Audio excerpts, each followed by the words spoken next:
Okay, so here we are at Kaitaia Hospital. So we're in the far north here, obviously. Almost 200 flights here just in the past 12 months alone. 900 flights all up to a place like this. So we're a long way from base in Whangarei. We're a long way from Auckland, of course.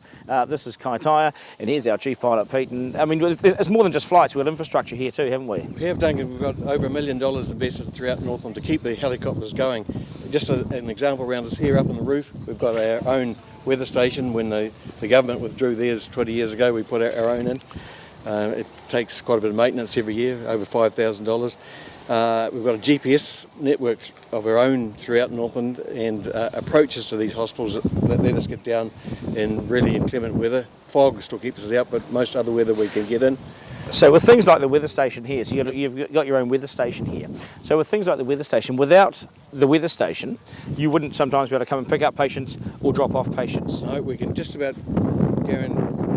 provide airline reliability weather-wise to this hospital, and we use it as a way to get into the far north as well. Yeah, and I think a lot of people won't know that either, will they? That they see a chopper and they think, oh, that's great, they're going to save me.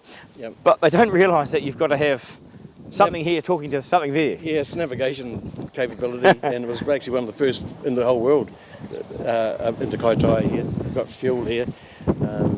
We keep about 1,500 litres there so we can top the machine up. And so you would see a lot of Kaitaia, you see a lot of this place, don't you? Every 2 or 3 days we're up here, and taking people from here to Auckland or to Whangarei. No dodgy moments. I'm one of these guys that sort of gets up there and goes, oh, okay, is this going to be okay? No, but it's guys like you that get me confidence. Yep, I've always got an eye out over the shoulder and keep a way out if we get that bad, but we plan it so we don't get that bad. And are there times where you can't get to places? So yep. Let's say there's a road accident or there's something that's happened and the weather is so bad, you're thinking, we need to get there to save that life, but we can't put our own life at risk. Does that happen often? Yes. And it's quite a hard decision to make, to say no. It's actually harder to say no than it is to say yes. Yes. And what's it like flying at night? Because accidents happen at night too. I mean, and people have heart attacks at night. And how do you fly at night? Well, we've got the night vision goggles, which is another peripheral expense, which altogether is probably 300,000 plus maintenance every year. And we use those probably. We're flying just about every night.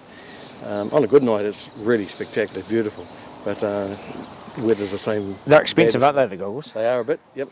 And they have to be maintained every year, and that's a trip to Australia for them.